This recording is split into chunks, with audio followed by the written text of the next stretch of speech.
మన VVIT university absolute discipline, absolute education. Siva Reddy గారి పైన రాజకీయంగా ఎలాగైనా గెలిచి అంటే ఎమ్మెల్యేగా గెలిచి పైచేయి సాధించాలి అనేంత కసి మీది. మిమ్మల్ని అడ్డు తొలగించుకోవాలి, ఎలాగైనా మిమ్మల్ని హత్య చేయాలి అనేంత పగ శివారెడ్డి గారిది. ఇంత పగతో రగిలిపోయేవారు మీరు. ఐ థింక్ నాకు తెలిసి 1987 అనుకుంటా శివారెడ్డి గారు ఎమ్మెల్యేగా ఉన్నారు. అప్పుడు మీ భార్యను డైరెక్ట్ ఎలక్షన్లో ఎంపీపీగా గెలిపించుకున్నారు మీరు. ఎలా సాధ్యమైంది అసలుకి? ఇంత పగతో రగిలిపోయారు. ఆయన చూస్తే ఎమ్మెల్యేగా ఉన్నారు, మరి మీ భార్యను ఎలా గెలిపించుకున్నారా ఎన్నికల్లో మీరు? అంటే అక్కడ నేను పూర్ పీపుల్కి బాగా హెల్ప్ చేశాను. మైలవరం మండల్ జమ్మలమడుగులో శివారెడ్డి భార్య నిలబడింది, నా భార్య ఏమో మైలవరం. సో అప్పటికే జనాల దగ్గర మంచి పేరు నాకు. అందుకని డైరెక్ట్ ఎలక్షన్స్ కాబట్టి ఇక్కడ జమ్మలమడుగులో శివారెడ్డి భార్య ఓడిపోయింది, మైలవరంలో నా భార్య గెలిపించి పైసా సాధించారు. కొంతవరకు సాటిస్ఫై అయింది మీకు? చాలా. నాకు ఇంకొకటి క్లారిటీ ఇవ్వండి. 1989లో మీరు ఓడిపోవడానికి కేవలము మీ ఇంటి వెనకలు ఉన్న బాంబులు పేలడమేనా? కాంగ్రెస్ పార్టీలో అప్పుడు ఉన్న వర్గ పోరు కావచ్చు, వర్గాలు కావచ్చు, రెడ్డి సామాజిక అంతా ఒకవైపుకి వెళ్ళిపోయి ఇదంతా ఏమన్నా ఈక్వేషన్స్ ఏమైనా ఉన్నాయంటారా? ఈక్వేషన్స్ చిన్న చిన్నవి ఉన్నాయి కానీ బట్ పేపర్లో ఏమో విజయ్ కుమార్దే విజయం అన్నారు.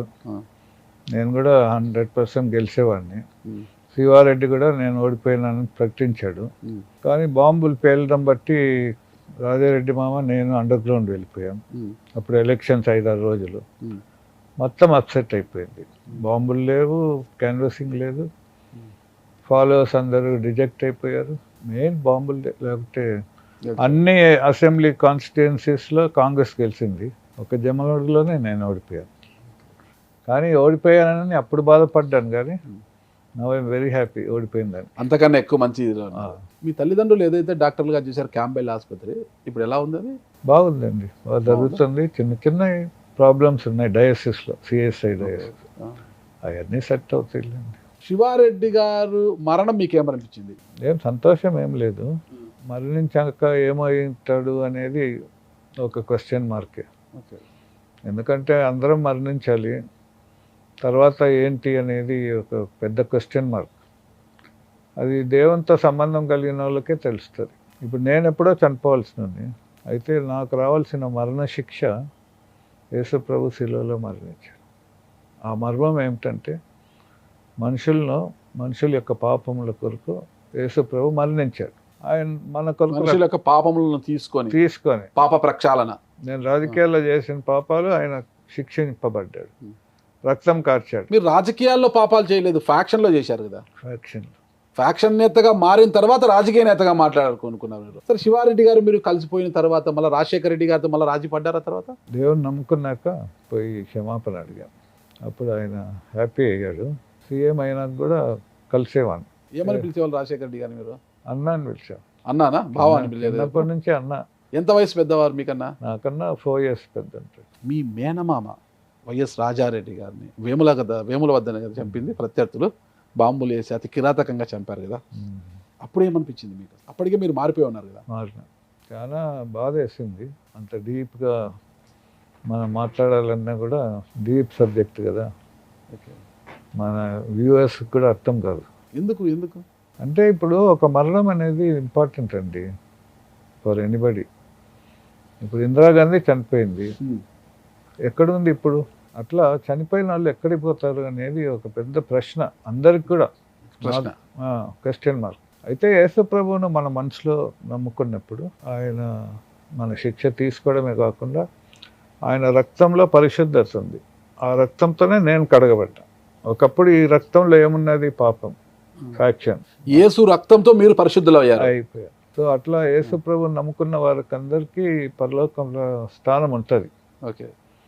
కానీ ఏ కొలతలో దేవుడు జడ్జ్ చేస్తాడో అది నేను చెప్పలేను. మారిన తర్వాత ఎప్పుడైనా ఆ బైబుల్ని వదలాలి అన్న ఆలోచన ఎప్పుడైనా వచ్చిందా?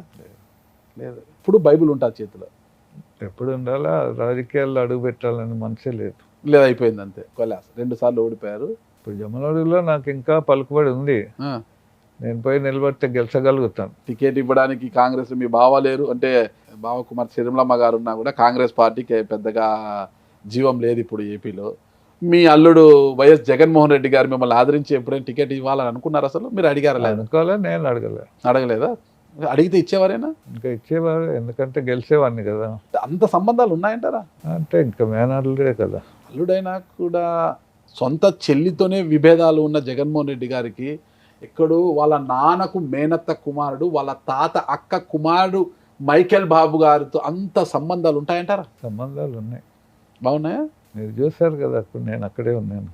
అంటే అక్కడే ఉన్నారంటే సీఎంఓలో లోపలేం లేరు, అందరితో పాటు మీరు కూడా బయట కూర్చొని ఉన్నారు. సంబంధాలు ఉన్నాయి, మంచి సంబంధాలే. మరి అంత సంబంధాలు ఉన్నాడు, మీ కుమారుడికి ఒక సాప్ డైరెక్టర్ పదవి మాత్రం ఇవ్వగలిగారు, ఒక మంచి పదవి ఇచ్చిండొచ్చు కదా. నేనే అడిగాను, చైర్మన్ పోస్ట్ అడిగాను. ఇప్పుడు డైరెక్టర్ ఇష్టం లేమామా అన్నాడు. సరే అన్న. ఆ కుటుంబానికి దగ్గరగా ఉన్న, నాకు తెలిసి మీకు కావచ్చు, మరోవైపు వైఎస్ భారతి గారికి బంధువుగా ఉన్న దుష్యంత్ రెడ్డి గారికి కావచ్చు, ఏ రోజు ఏం న్యాయం జరగలేదని అనుకుంటా కదా. జరిగే వాళ్ళకి జరిగింది. నేనుగా ఏం జగన్ దగ్గర ఏదో పెద్దగా సాయం పొందేవాడిని కాదు. ఎవరికైనా ఏదైనా ట్రాన్స్ఫర్లు ఇది ఉంటే చిన్న చిన్న పోయేవాడిని, హెల్ప్ చేసేవాడు. రాజశేఖర రెడ్డి కూడా హెల్ప్ చేసేవాడు. ఆయన జగన్కు నా మీద ప్రేమ ఉంది, షర్మిలాకు నా మీద ప్రేమ ఉంది. ఓకే ఓకే, ఇప్పుడు ఫ్యాక్షన్ అంతా అయిపోయింది, శివారెడ్డి గారు లేరు, ఎవరు లేరు అసలుకి. ఇప్పుడు పరిస్థితి ఏంటి అసలుకి? ఎక్కడ అంటే దేవగుడి శంకర్ రెడ్డి కుటుంబంతో మీకు ఇప్పుడు అనుబంధాలు అలాగే ఉన్నాయి అప్పటి నుంచి ఇప్పటి వరకు కూడా, పరిస్థితి ఎలా ఉందంటారు అక్కడ? బాగుంది. బాగుందా? ఆదినారాయణ రెడ్డితో కూడా ఫోన్లో మాట్లాడాను. ఫోన్లతో మాట్లాడుతుంటారు. వేరే మొన్ననే, అంటే 1 month. అంటే శివారెడ్డి కుటుంబంతో సత్సంబంధాలు ఉన్నాయి, ఇప్పుడు దేవగుడి కుటుంబంతో కూడా మంచి సంబంధాలు ఉన్నాయి. శివారెడ్డి కుటుంబంతో సంబంధమే. ఇప్పుడు రామ్ సుబ్బారెడ్డి జైల్లో ఉన్నాడు, రాజశేఖర రెడ్డి సీఎంగా ఉన్నప్పుడు. అయినా నేను రాజశేఖర రెడ్డికి ఇష్టానుసారం కాకుండా ఆయన పోయి జైల్లో చూశాను. మరి సీఎం ఇష్టపడ్డు కదా, అయినా నేను దేవుని ప్రేమతో ఆయన పోయి చూసి వచ్చాను. రామ్ సుబ్బారెడ్డి చూసి ప్రార్థన చేసి ఆయనకు బైబిల్ ఇచ్చి, అట్లా చాలా ఇష్టం నేనంటే. అదే రామ్ సుబ్బారెడ్డి గారు వైసీపీలో ఉన్నారు కదా ఇప్పుడు, మీ అల్లుడి దగ్గర. వైసీపీలో ఉన్నారు. ఇంకో విషయం చూస్తుంటే మీరు అన్నారు రమణారెడ్డి గారు, శివారెడ్డి గారు వీళ్ళందరూ పెద్ద ఫ్యాక్షనిస్టులు అని. మీరన్న ఫ్యాక్షనిస్టులు రమణారెడ్డి గారు లేరు, అనారోగ్యం కారణంగా ఆయన చనిపోయారు. శివారెడ్డి గారు ప్రత్యర్థుల చేతుల్లో చనిపోయారు. ఓకేనా, వీళ్ళు లేరు, వీళ్ళెవ్వరు లేరు. ఇంకా మీ మేనమామ రాజారెడ్డి గారు కూడా ప్రత్యర్థుల చేతుల్లోనే హత్య గావింపబడ్డారు. ఎవ్వరు లేరు. అది ఎలా ఉందంటారు ఇప్పుడు కడప జిల్లాలో? కొత్త తరం రాజకీయాలు, కొత్త తరం నాయకులు వచ్చారు కదా అంతా కూడా. అంటే మనుషులు మారలేరు. నాకు తెలిసి ఈ ఫ్యాక్షన్ మెయిన్గా ఏమంటే పోలీస్ ఫోర్స్ బాగా స్ట్రాంగ్ అయిపోయారు సడన్గా. అప్పటి నుంచి ఈ ఫ్యాక్షన్స్ మౌనం వహిస్తూ వచ్చారు. Okay, because of fear of police. అప్పుడు ఆయన ఎవరో ఎస్పీ వచ్చిన్నాడు, ఉమేష్ చంద్ర. ఆయన అప్పటి నుంచి అప్పుడే నేను కూడా ఫ్యాక్షన్ వదిలేశాను. సుమన్ టీవీలో మీ పర్సనల్ అండ్ బిజినెస్ ప్రమోషన్స్ కోసం కింది నెంబర్కి కాంటాక్ట్ చేయండి.